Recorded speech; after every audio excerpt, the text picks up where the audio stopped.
Hey, hey, hey. How's everybody today?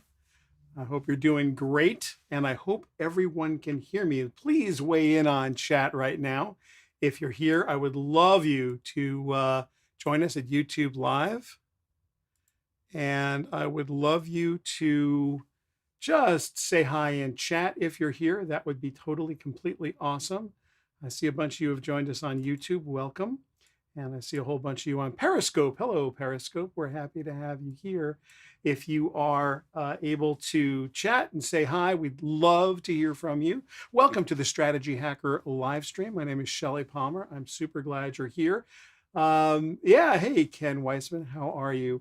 I'm glad you're here in New York City. I'm here in New York City too. Today is a big New York City day. Pretty excited to be here. Today we're going to cover a whole bunch of stuff. We're going to talk a little bit about Apple versus, hello Aldo, hello Seth, hello Jim.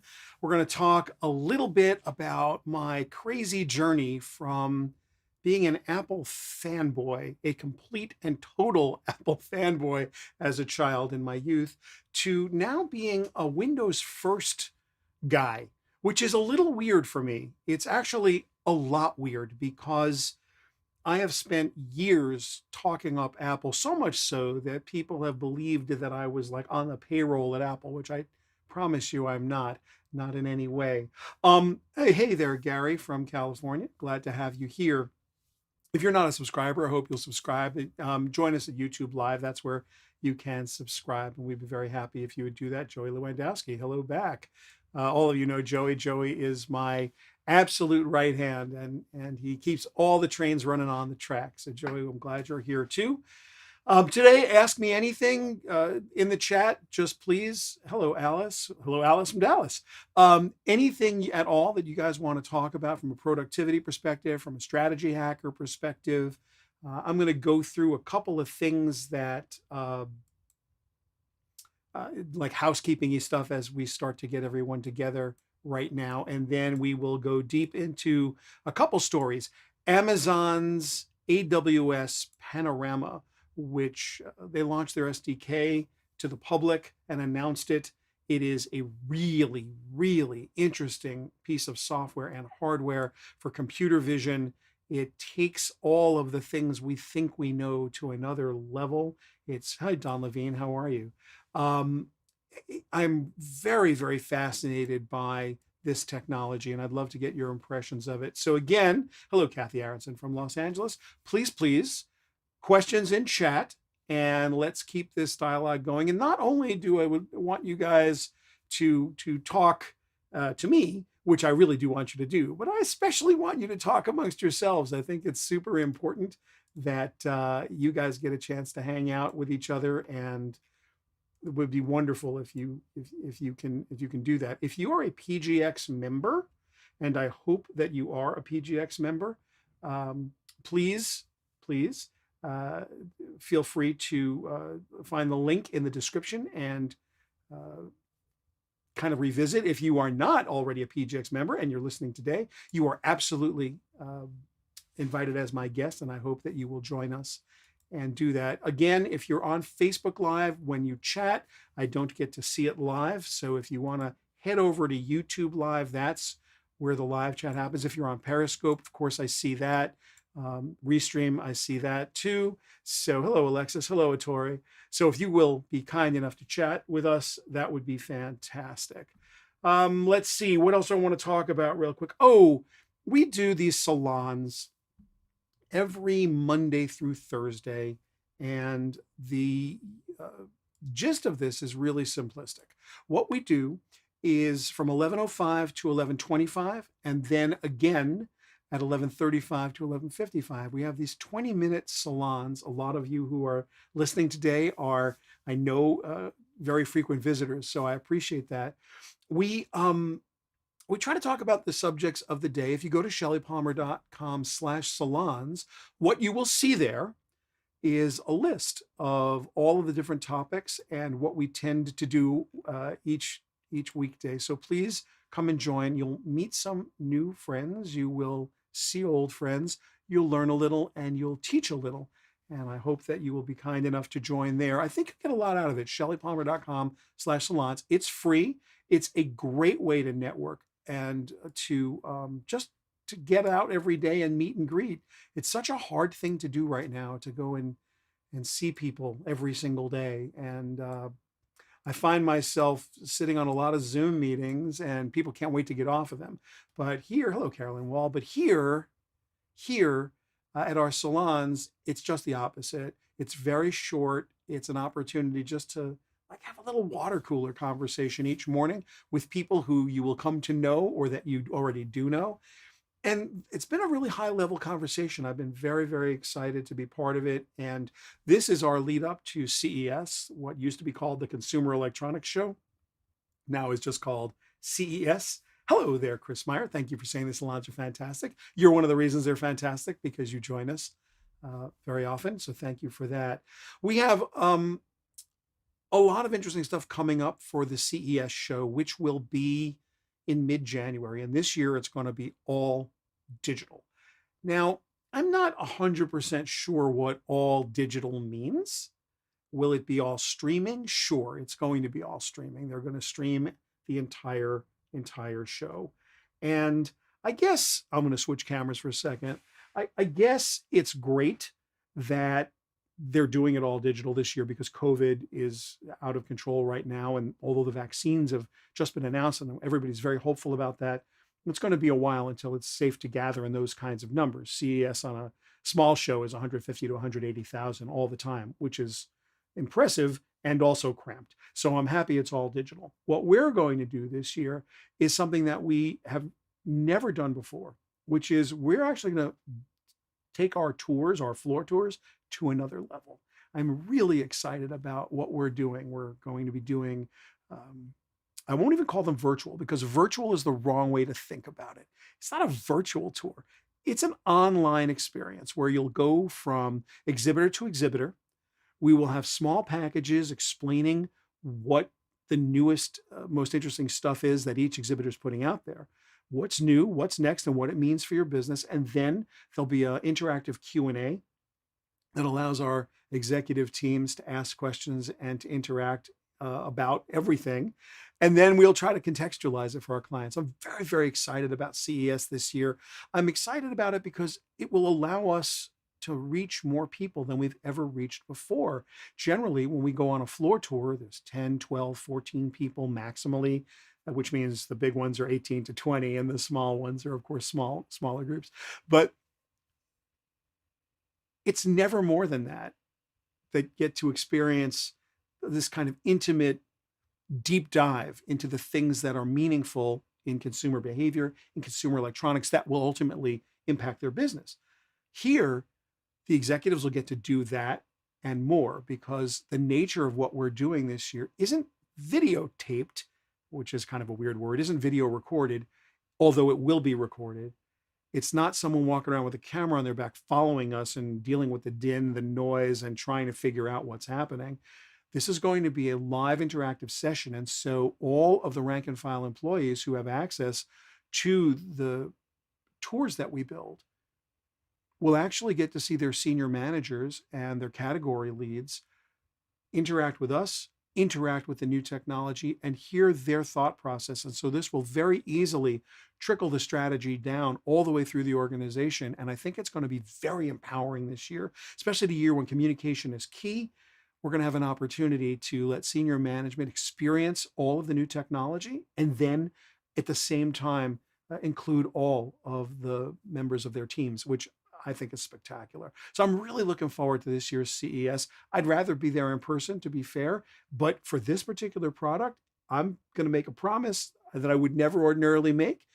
We're never not going to do this until we come up with the next new thing. Like, even when CES goes back to, quote, normal, and the world comes back and we're all back in Vegas, arm in arm, we're still going to do everything we can to expand and explore this idea of being fully interactive with all of the people that come to join us, because I think it's a really, really good way to make the information instantly actionable. What would you do tomorrow that you wouldn't do today because you were hanging out with us at CES. That's what the magic of CES really is. So I'm kind of excited about where we're going to be. Going back, let's see. We have to talk about a whole bunch of stuff. Hey, Bob, how are you? Welcome from Case Western Reserve. Glad you're here. Hey, Joe Scotty, thanks for that. I think you're the best, actually, so thank you. You can, of course, follow me at Shelly Palmer on Twitter if you want to talk about anything. Tweeting is good. Love to have you. Love to have you there. I haven't, you know what I haven't launched? Let me launch it right now. I'm going to launch my little vMix social tool, which I haven't not done. I would launch the Facebook version of it too. You'll forgive me while I'm very busy launching these little tools right now. What they'll do is allow me to see all of you on social, on Twitch and on YouTube, and be able to incorporate your tweets and or your comments on the screen in a really clever little social bug that I built. We're having a little fun here, building some muscle for CES as it's coming up. Again, in the chat, you can ask me anything. I see most of you are on YouTube, so welcome YouTubers. But I see some of you on Facebook, so welcome Facebookers. If you can, and if you would be kind enough to just put your questions in the chat. Yes, CES, Jim Chase, that's really important. CES starts their signups tomorrow in earnest, which I think is fascinating.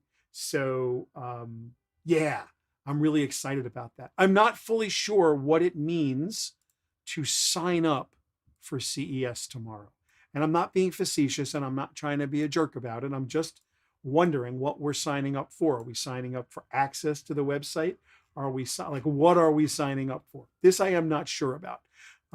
You can, of course, put your own comments in the chat. I'd love to hear from you. If you're watching and you haven't subscribed to our YouTube channel, that would be this is an awesome time to do that too. I talked a little bit about the salons, which we are doing every day. I guess I have to put in a shameless plug right now. Joey's here, and Joey's been working really hard on our Strategy Hacker collection. And the Strategy Hacker collection, believe it or not, is an actual collection of stuff. Swag. It's not really swag. Swag stands for stuff we all get, and it's usually free. This isn't free. This is in our Shelly Palmer store, store.shellypalmer.com. You can get your Strategy Hacker logo stuff, but the other stuff you can get that's super fun. Joey built a Zoom fail collection. All of the things that we live with every day on Zoom, whether you are, oh, good. Yes, the sound effects and the sweet transition. That's exactly right. We've been up in the production value here. I have another stinger. I have like stinger number 1 and stinger number 2. I built the second one. So there's that, and I can come back. Thank you for the subscribe. I just saw someone subscribed. I appreciate that very, very much. Yeah. So anyway, the Zoom fail collection at store.shellypalmer.com. You can go here. I should throw that there. You can go here, store.shellypalmer.com. If you missed our 10% off Cyber Monday sale, you can send us an email and we'll send you a coupon if you're interested for that. If you're interested in that 10% off. We don't make any money on this stuff at all, so it's kind of just kitchen fun. But I ultimately have not worn anything but my Strategy Hacker t-shirt in weeks, if not months. I have a lot of them, so please don't think I don't have them cleaned. I do, but I have been living in this and sweatpants pretty much exclusively for the better part of the pandemic. Again, if you are thinking about something, or you have any questions, or you have any comments, or you just want to talk amongst yourselves, chat's where to do it. I see a lot of you on YouTube, so I'm glad you're all here. I kind of promised that today we'd talk a little bit about my, I guess my de-evolution, if you will, my de-evolution from Apple heaven to PC hell. It was my favorite cartoon as a younger human being growing up. This was an opportunity. I don't know if you ever saw this, by the way. There was and I don't have the cartoon. I went looking for it and I couldn't find it. It used to be on my desk. I ripped it out of a newspaper somewhere. I'm sure it can be found on the internet. I couldn't find it quickly before this. There's an angel handing a person a Mac, and it says, "Welcome to heaven, here's your Mac." And then there's Lucifer handing a PC to someone as they descend into the lower ends of the universe, as they descend into hell, and it's, "Welcome to hell, here's your PC." And I started on an Apple II Plus, whenever that was, I'm going to say 79. Apple II Plus had to be 79. Someone in here is going to know when it was. Stream Geek Summit. Yeah, Dave Sharma, Stream Geek Summit. Stream Geeks guys are great. We'll talk about them in a second. So yeah, maybe 1979, 1980 came up with the very first Apple II, then an Apple II Plus. I think it was 140K magnetic 5-inch disc. That's what the storage was. And a Motorola 6500 processor in it, as I remember, which was a while back, if you will. Andy Marks, welcome. Glad you're here on Twitch. Glad you're here. So, yeah, what happened after that? Well, who can remember? And you can absolutely put it in chat if you remember when the IBM PC came out, the very first x86 PC. I want to say 82 or 83. It could be as late as 84, but I want to say 82 or 83. It was more powerful. It ran MS-DOS. It ran GW Basic. It did a lot of things. And I, like so many people, became kind of a little bit bi. We had a Apple II Plus, which, who remembers the #1 program that it ran? The thing it did best. What put Apple II on the map? You get a free Strategy Hacker t-shirt if you put this in chat right now. I will send you one in any size. But you need to tell me what program, what thing made Apple II Pluses absolutely happen. What is the device? What is the piece of software that changed the world? The name of the piece of software that changed the world, that was only ran on an Apple II Plus, would not run on a PC. And you got to tell me, there it is. Ken Weissman, winner, chicken dinner. For those of you who are not in chat, it's VisiCalc. Ken, just send Joe you can send it to me, Shelly at shellypalmer.com. Just send me your contact info, send me your name and address and your shirt size. You, my friend, are coming up with your very own Strategy Hacker t-shirt, because that is 100% the right answer. VisiCalc was the first serious spreadsheet software, and it only ran on an Apple II Plus. It's changed the world, because prior to that, every human being that did not have access to a mainframe, you did a spreadsheet on accounting paper.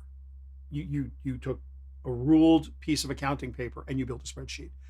And there's it's interesting. There's a story about the first photostatic copier, which was named a Xerox machine by fiat, basically, because it was made by Xerox and everyone started calling it a Xerox machine. But it was the fastest adopted business technology in the history of the world, because there wasn't a human being in business who hadn't used carbon paper for their entire career up to that point, and they knew immediately why they'd want a photostatic copier. Immediately. They knew instantly why it had value. If you built a spreadsheet for a living, if you were a bookkeeper, an accountant, you were supply side, you were anybody who did anything that required spreadsheets, inventory management, the second you saw VisiCalc, you knew why you needed it. And you knew exactly what it was going to do for you. So yeah, that started a revolution. But just a couple of years later, IBM came out with the IBM PC. And because it was from Big Blue, it really got everyone's attention immediately. It was not mini golf anymore. It was big boy golf. Yeah, Commodore 64, Commodore PET. I remember that with a cassette. Yeah, TRS-80. I actually have a TRS-80 here in the closet. I will tell you a story about the TRS-80 in a minute. Spent a lot of time with acoustic couple modems. Loved the 300 baud, the TRS-80. Compared to an IBM PC, it wasn't the thing, obviously. It had a lot of great benefits and much virtue. The TRS-80 Model 100 Loved it, loved it, loved it, loved it. Still love it, actually. Welcome, Michael Port. Glad you're here. So anyway, at the end of the day, the IBM PC came out and it was running a little known piece of software called MS-DOS, or Microsoft Disk Operating System. Let's see. What can I say about MS-DOS? Well, it was more understandable and easier to use in many ways than Apple DOS, although not much more. They were roughly on par with one another. But there were things that a PC did, Microsoft PC, Microsoft DOS did, or MS-DOS did, on a PC that were more powerful in many ways than what you could accomplish on an Apple II Plus. But I still had them both, and I had them both in business, music, and artwork, and none of that started to matter till 1984 when the first Macs came out. And then there was a kind of a bifurcation. You had Mac people and you had PC people. Who remembers the advent of Lotus Notes? Anybody remember Lotus Notes when that happened? Pretty much at the dawn of the PC era, Lotus Notes shows up. And once Lotus Notes shows up, now spreadsheets happen. Actually, it was Lotus 123, I think is what it was called originally, right? And then that evolved into Lotus Notes. It was sort of part of it. Yeah, thanks, Jim Chase. I wasn't thinking about going this far back into the time when the earth was cooling. But anyway, from an early age, from the early age of PCs, I was hooked on the PCs themselves. Lotus 123 did exactly what I needed it to do. It was a kind of a more grown-up version of VisiCalc than VisiCalc. I remember long hours, long days spent learning Lotus 123 and learning VisiCalc. And there was a really interesting database program that ran on an Apple II Plus that never ever made it over to PCs. And it was the reason that the Apple II Plus stuck around in my world, because again, music production programs and art programs, there were games happening on the Apple that really weren't happening on the PC. But before the Mac shows up, there isn't a whole lot that you can do in business on a PC that on an Apple that you can't do on a PC, except we had all of our inventory for our entire recording studio in a program called DB Master. I don't know if any of you remember DB Master, relational database that you could run on an Apple II Plus with 140K of floppy disks as your storage. And what was great about it, I'm going to show you something really funny because you want to talk about weird. So when I say recording studio, this just made me laugh. I used this morning. I'm going to just go to my kind of overhead camera if you'll forgive me. This is a tone generator, and it's a tone generator model A15TG. What does it do? It puts tone, literally puts tone, injects, in this case, a 700 cycle per second sound into an XLR cable. So if you have a sound recording system, if you're going to use an XLR cable like I do for this microphone, and you want to gain stage, back in the day, you would use a tone generator. And the console I had in my home studio in the 80s, the early one, didn't have a tone generator built in. So I bought this. But here's the part I want you to see, and I'm going to see if you can see that. You'll notice this dot matrix printing, Shelly Palmer and Company Inc. And this is stock number, let me see if I can even read it, 2048. Audio tone generator is the item, manufacturer's Shure model A15TG. This is printed, literally printed on a dot matrix printer out of DB Master on an Apple II Plus sometime in the very early 80s. How sick is this? A, that it's still here, that it still works. God bless you, Shure Manufacturing. You not only make some of the best microphones in the world, you know, when you build something out of metal, it stays built. This sucker, by the way, is critical for the operation that I have here, because considering that half of the audio is all digital, there's no way to gain stage from the analog side to the digital side. And we're using a thing called NDI, which we can talk about on another day, to link together a lot of the different devices. And there is NDI audio, which is how you're hearing me now, microphone, NDI audio, back and forth. But there's no way to gain stage without injecting tone, and there's no way to put analog tone in without a tone generator. So since I don't have a console, I have a digital audio interface. Tone generator. Anyway, DB Master made this label about 1 million years ago because I inventoried everything. There was no way I was getting rid of DB Master, and until we figured out how to all export that, I was still 100% invested in my Apple II Plus, which I thought was amazing, because it was amazing. There was like nothing about it that wasn't amazing. Got to play some games. There were high-res games there. There were low-res games. It was sort of like fantastic. So anyway, yeah, the Epson MX100, Jason Palmer. That's right. That's exactly what printed that, actually, which is crazy. Actually, it might have been an earlier Epson than the MX100, because this was really early on. So Apple and PCs had a place in my life, and I became kind of very invested in both tools. Very, very invested in both tools. Kofi Gaston, I know you're having trouble logging in LinkedIn. I don't know why LinkedIn has this issue. I can see it here on my dashboard that LinkedIn is having an issue. I don't know why. LinkedIn Live is always persnickety. So please join us at YouTube. Joey, if you just kind of text him directly, that would be awesome. And we can get Kofi on either YouTube or Periscope or Twitch. Anyway, after 1984 and the Mac came out, we were firmly PC'd, and I actually wanted nothing to do with Macs. And the reason I wanted nothing to do with Macs, we had them in our art department, we had them in the studio, but I was pretty uninterested in anything Mac from 84 to about 86, 87, somewhere in that area. We were heavily invested business-wise in PCs. We were heavily invested in Lotus Notes, the program. It was really ahead of its time. We were running full businesses on Lotus Notes the minute it started. The PCs were great. They were also terrible. And I mean terrible.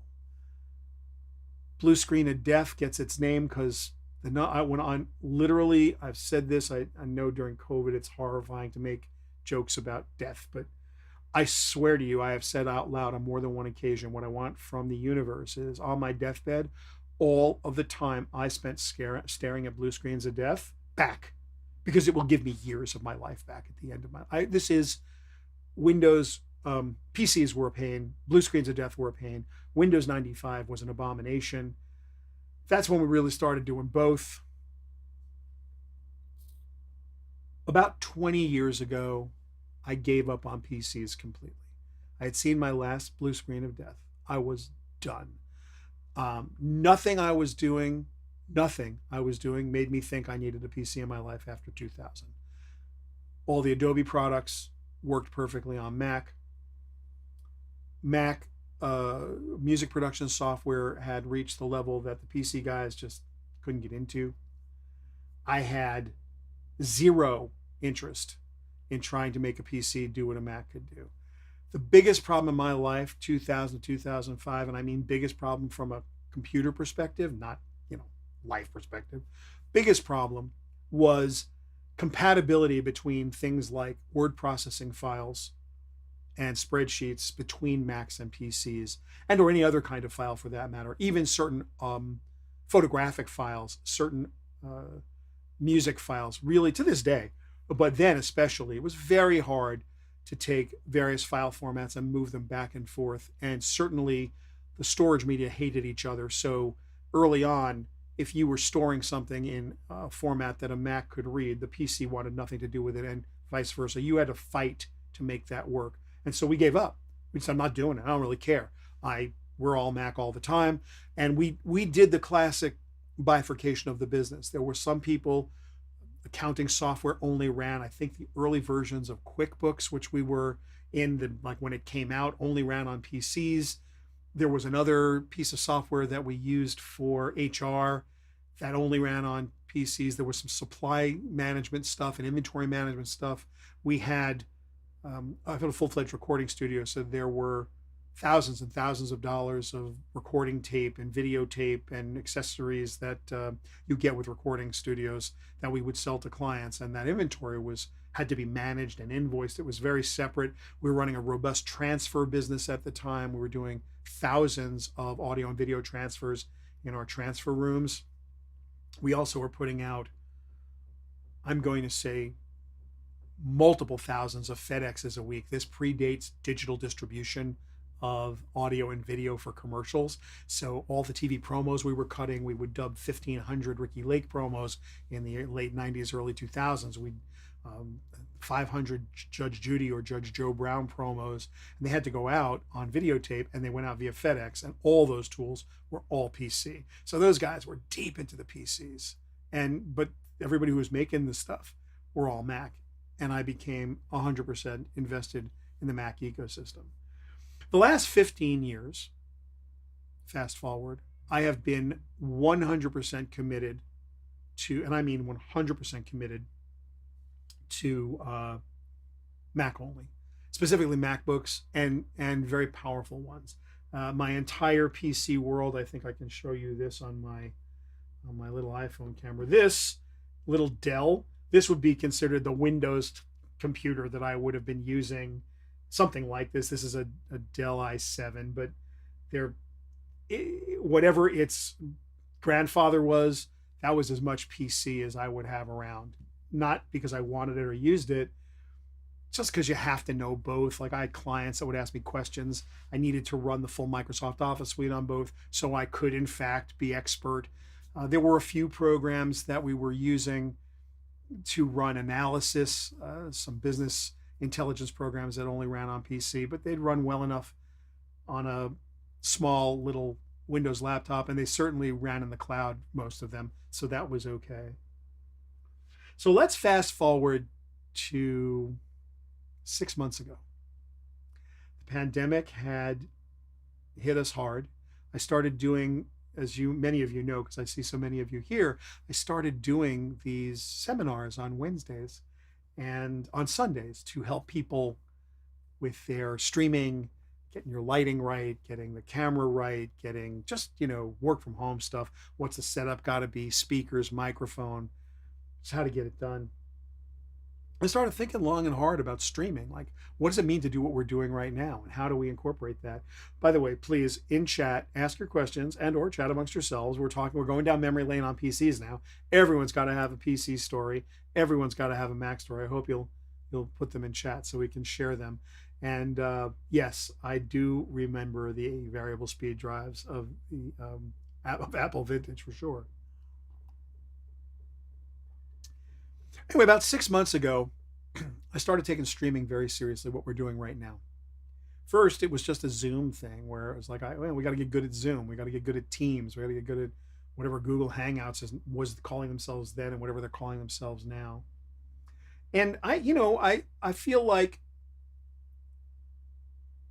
with the Mac tools that I have, and I don't want to brag, and I'm not going to try and make this into anything, but just because you need to understand the context. This, which is next to my little mask, just in case I have to leave the office. This guy, that's a late model. It's a late 2018 MacBook Pro 15-inch with the Kung Fu grip. It has everything. I don't mean a little. It's not like slightly the best MacBook Pro they make. It, at the time, no matter what you did, you could not have, like, it was go into the Apple Store basket and click every single yes. And when you were done, whatever that total was, that's what that is. I started a stream with it. And guess what? Wasn't doing it. And it wasn't not doing it to not do it. It was not doing it huge. It was not doing it from an audio perspective.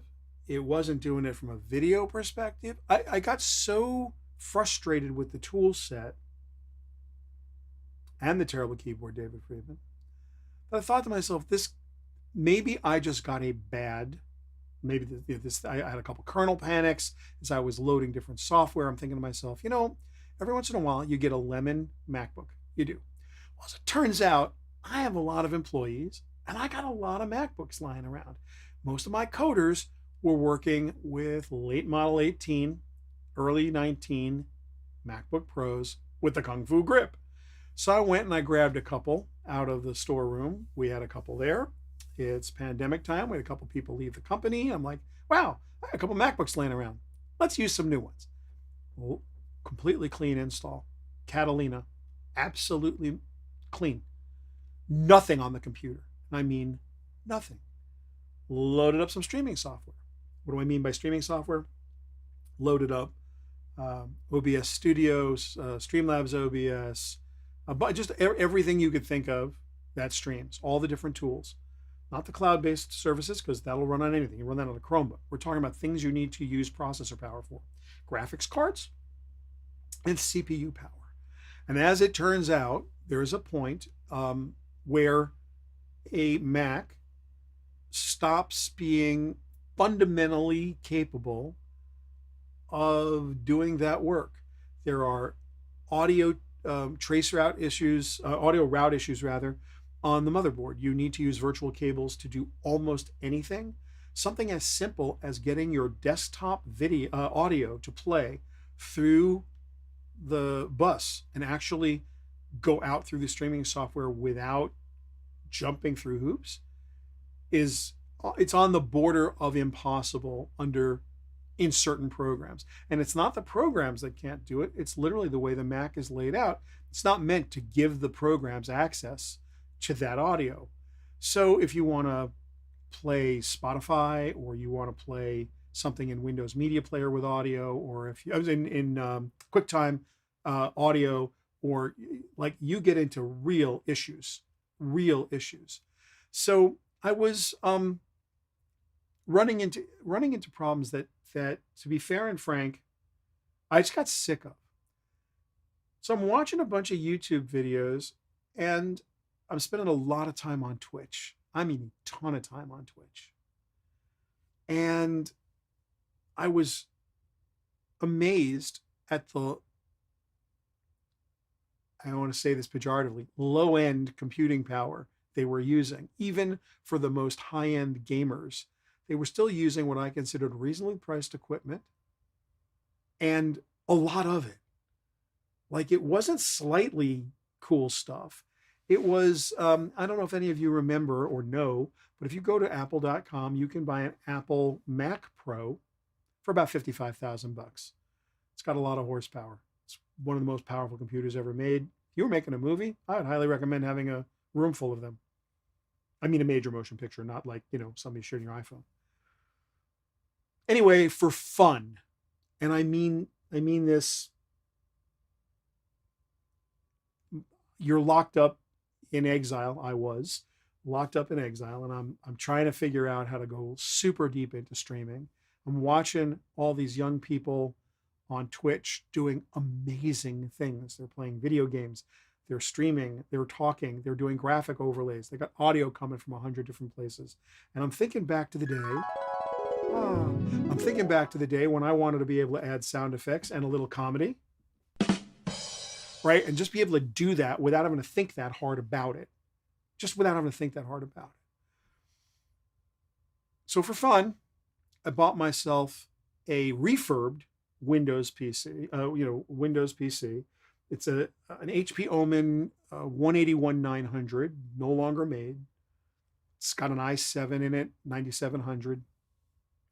Has a NVIDIA GeForce 2080 with an 11 gigabyte cache. So it's the best old graphics card that is available prior to the new gaming 3000 series. It's got 64 gigabytes of relatively fast RAM, not super fast. It's not a super fast PC. It's a fast PC, not super fast. It's not an i9, could have been. Doesn't have as many cores.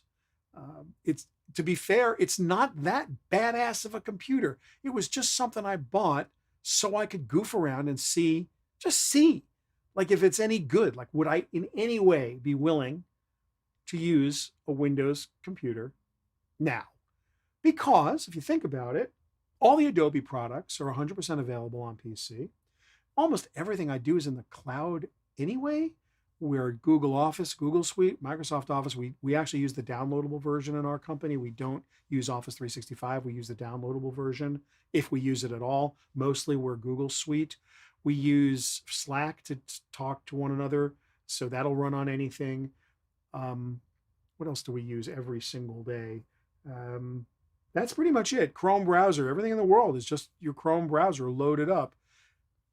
The tools that we use are almost all cloud-based. Everything that we use, all of our installations are at AWS, so all we need is access to those dashboards. There's very little else. We run a ShellyPalmer.com is run at Pressable, which is WordPress's own sort of super site where you can host anything awesome if it's WordPress based. We have a very customized, crazy WordPress installation that my son Jared did some good work with. And yeah, so at the end of the day, it was time to have a good solid look at a Windows PC. I'm in love. In a weird way. Now, things I don't love. Windows Update, Windows Home, as opposed to Windows Pro, Windows 10 Home. You can't tell it not to really update selectively. You've got like the Windows Pro is the better version of Windows 10, and you should, pony up for it. I definitely needed to do a clean install of Windows. It wasn't like you could use the crazy HP bloatware Windows build. To do the streaming work you want to do, you have to take that whole NVIDIA experience thing off your PC, like whatever that is. That's for consumers. That's not for grown-ups. All of the stuff that HP puts on the computer to make your life better makes your life infinitely worse. So a good, solid, clean Windows install to start. That's gets you on par with what you would do if you got anything from Apple, right? All the spyware, virusware, all that all that stuff has to come out. You have to choose the one you're going to use. I've got a very specific personal set of choices around my antivirus software and around the firewall and virus protections. This is stuff that I'm not interested in what HP's marketing department thought I should have. And I'm certainly not interested in having it eat up CPU cycles, especially on something as, I hate to say this, crippled as an i7-9700, which only has a certain amount of capacity. And you want to free that up as much as possible to the level that you almost don't want Windows search index running when you want to do something hardcore on this computer. It's no easy way to turn it off. You got to go in and edit it, but little regedit never hurt anybody, and you can make this thing hum. So properly tuned and then overclocked, so you get every ounce of processor power out of it. And all of a sudden, I've got a Windows box that can run anything I can throw at it. It's blindingly fast. I don't mean a little bit. I mean blindingly fast. And that was the biggest surprise. And what do I mean by big surprise? The MacBook Pro I just showed you tipped in without dongles at $7,500. That included AppleCare, that included tax, that included nothing else. Everything that they could put in it, no software, just the hardware, AppleCare, and then I'm going to say $200 worth of dongles because there's only 4 USB-C ports in it, so anything you want to do. And I actually ponied up for and spent way too much money on the Elgato dock for the MacBook. And the reason I did that is that its power supply is more stable than anything you can buy from Apple. So that MacBook is sitting there at $8,000. Think about that for a minute. It's up. My laptop for business. And look, it's how I make a living. But that's what's sitting there, $8,000. And I'm thinking to myself, what, I'm not going anywhere during the pandemic. So could I get myself a desktop and play with it a little bit? And I never in a million years would have thought I'd be sitting here talking to you today and saying that I would absolutely be full time on a Windows desktop. I thought I'd stream on a Windows desktop once in a while. So I'm going to tell you the punchline to this joke is that not only am I, let me see, we don't want to do camera 3. We want to do the iPhone camera. Not only is this Samsung monitor hooked up on my little Windows, you're going to lose me on audio for a second. I will scream. There's more. There's a second one. I'm that crazy. There's not only this guy here on the floor, which is the one that the Samsung's on, but because I don't have enough crazy in my life, I have a second one in here. And that guy's just for streaming. This guy is what I'm working on. So I am actually having a second computer for streaming. But it's not because I need it for the horsepower. It's because I need it for the bringing in guests and the amount of production. We're actually running massive productions on both computers simultaneously. But I'm doing this on one computer. It's easy to do, and there's plenty of horsepower here. What's interesting about this? The Omen 181-900 was on a refurb list for $1,470 and $20 to ship it in.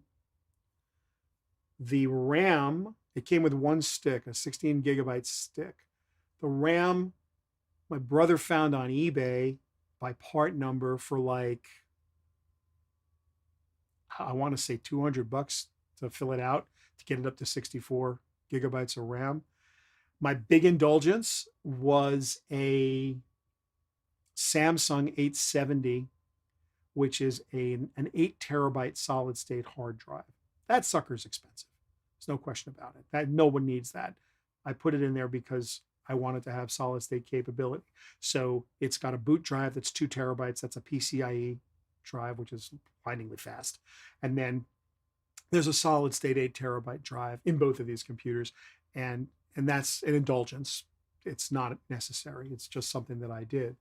But if you take that $800 drive out of that computer, you're looking at the ability to basically do anything, and I mean anything in the streaming world that you could imagine doing, including, by the way, playing hardcore PC video games, which I don't tend to do. Although I was incentivized to download Factorio and start playing it, which is not a bang up shoot 'em up, but it's kind of a fun PC game. So anyway, that is my Windows journey over the last 6 months. I've had a couple of weird crashes, really weird crashes. I've had some conflicts. The old days, the ghosts of the old days came back and they made me super sad. But a little bit of research, the difference between then and now is then when it was trial and error and trying to figure out interrupts and cards and trying to figure out software conflicts. And now the internet is filled with super easy ways to just type in your error message or type in a tech inquiry and someone's had your problem. And while it's no fun to have to spend time fighting with technology, which I have done over the last 6 months, some of that's been me learning so I can do what I'm doing now with you guys. And some of it has been, to be fair, I'm a little bit of a geek and it's just fun to kind of semi-build and play with and tweak and learn. A lot of interesting software to install, which has really been fun. I see that Gary asked a question, what antivirus do you suggest for a Windows PC? The quick thing to do is Malwarebytes, the pro version. It works. They have a free version. I don't get paid by these guys. We use it here. It works. And I don't see a reason in the world why you wouldn't download that, but be sure to unload everything else that you have there, because the antivirus programs tend to compete with one another. And they really they really fight with one another. So don't let that happen. Choose one and follow it. And look, the PC virus software, if you practice safe computer, and you should, I mean, at this point in your life, nobody here should be clicking on anything that came from anybody ever. Like unless it's your boss sending you something, there's just no reason in the world to click on something in an email ever. And there's no reason to go to a website that doesn't look like a real, grown up website. No, you don't do it. So practice safe computer. Don't click on anything, and monitor your antivirus software, and of course keep it up to date. Like, when Windows does patches, the biggest problem I had with Windows 10 Home, is that it kind of updates automatically, and there's not a good way. It's either update or not update. And Windows 10 Pro, a little easier to set up certain kinds of don't ever install, let me look at it first. Because of the nature of the work that I do, and probably that you do too, I think you need to be very careful about all of the updates all of the time. Like I like to incrementally update my computers just a minute or two after the updates come out, unless there's a known security threat that I'm worried about, because the number of things that can break and the number of specialized things I use that vendors make, or that they haven't had time to tweak it, or they haven't had time to adjust it. It's like, that's just brain damage you don't need, because it will take you a day to recover from something. Honestly, I'll give you a quick personal example, because I'm not immune to this. It happens to me all the time, which is why I'm so really sad about it when it goes down. How many of you, by show of chat, use Snagit or another screen capture tool on Windows? On a Mac, it's sort of built into the operating system. But on Windows, there are some built in Windows 10, there are some built-in screen grabbing, but the better version is a $50 program called Snagit. Been using it for years. I went and I got the trial version of it because I wanted to see if it was going to solve my problems. And I let it run for the week, and I think it was a 14-day trial. And every day when I log into the computer, it would tell you if some number of days left. Not an expensive program. I'm using it all the time, making screen grabs. It does a really nice video thing. I'm like, yeah, this is good. Okay. Thinking about it. There's a Windows 10 update the day before I decide to purchase this program.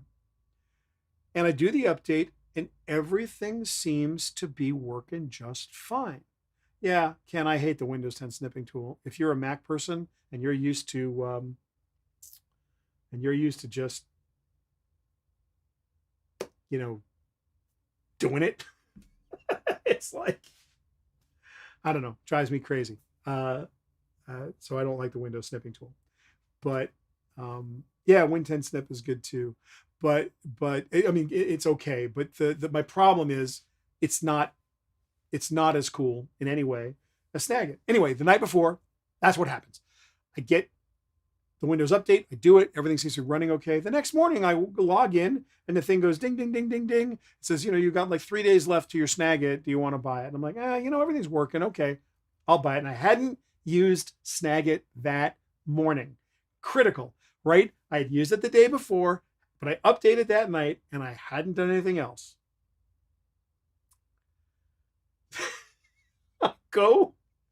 This is 2 Tuesdays ago.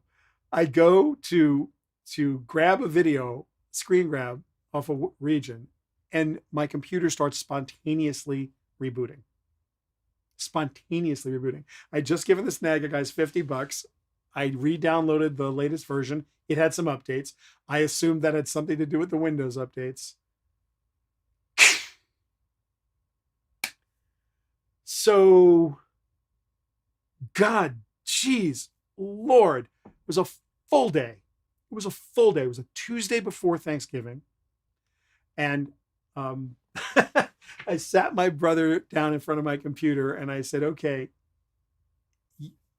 Windows God, go for it, because I'm done. This was really fun right up until the time it came to like bite me in the butt and going back to my Mac. But as it turns out, my angst might have been premature. I still don't have Snagit running, which is it's not with this particular build of Windows 10, but and I probably won't bother to try again because I don't have hours of time to goof around with it. Called the Snagit guys; they were very sweet. I don't know them personally, now I do. There's a little bit of benefit to having been in the business as long as I've been in the business, because they kind of knew who I was when I reached out, and I did not reach out in a polite way. I mean, I was polite, but it wasn't with, oh, I love your stuff. It was, by the way, guys, this is what just went down. So those kind of conflicts are still real. They still happen. They rare, and I mean rarely happen in the Apple ecosystem. They do happen. I'm not going to say they don't, but it is really, really rare. So what I would say to you is that my journey, which is incomplete, I've been documenting it, from Apple purist. Literally, you can't convince me to do anything except have a PC laptop here so I can be well enough versed. And when given a choice, I would sit with my MacBook on a couple of monitor rig and just external keyboard, external mouse. The MacBook is sitting there, big 49-inch monitor or two, call it a day. I am now personally sitting in front of a Windows computer. I've been doing it day and night for the past couple of months. I don't know that I'm going back. I'm really interested in the new M1 chips. Really, really interested. And everyone who's touched the new 13-inch MacBook Pro and the MacBook Air, people who have grabbed this computer and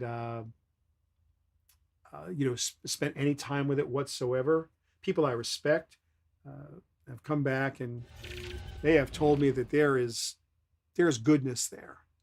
So when the new 16 comes out, not the one they have out now, which I understand is magnificent in every way, and people love it. When the new 16 comes out, I will probably give it a good, hard, solid look. But for now, I am, I guess I gotta say it out loud, I'm a PC guy. If you're tweeting, throw up strategy hacker. I'd love you guys to just use that hashtag. It would make me happy if you do that. I, of course, really, really hope that you will visit the store and get your swag. And if you'd be kind enough to, let's see what else we can throw up here. Email me, because I'd love you to email me at shelly@shellypalmer.com. Tell me what's good. Tell me what's bad. Tell me what's going on in your world. Really, really want to hear that. We also, of course, are doing our salons on Mondays through Thursdays. There'll be 2 tomorrow, and I really hope that you will be kind enough to join. We've had just a wonderful, wonderful experience there. Any questions, any stuff you guys want to know? I've got just about a minute left. I'm happy to look into anything that's Shelly Palmer, that is the real point. What's best is what you're used to. I hate losing time having to learn new UX. You know, it's interesting. When I was a kid, I started as a composer very early, and I sat at the piano, but I formally started to play clarinet pretty early. And then I got handed a flute, and then I got handed a saxophone, I handed an oboe, and they're all kind of the same, but they're not exactly the same. They finger slightly differently, and they of course require a different technique. And I thought it was going to be tough.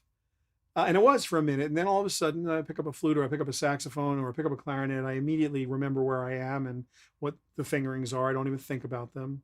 And when I first sat down at the PC a few months ago, I was like, oh my God, the close the window thing is an X on the upper right, and on the Mac, it's a ball on the left. And I kept grabbing. I have a bunch of keys mapped. So my command key, my control key, my function key on my MacBook, I use slightly differently. So I had to kind of remap the two keyboards and get the control key to do stuff. I still hit Control W all the time to close windows, as opposed to Alt F4, because it's just, habit.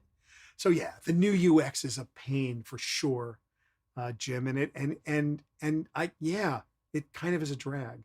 But anyway, that's the journey, I just wanted to share this story with you. Please, please, please join us any day at our salons. If you'd reach out at Shelly at shellypalmer.com, I would appreciate it. I want to thank you so much for being with us, and I look forward to seeing you next time. Everybody, have a fabulous, safe week. Take care.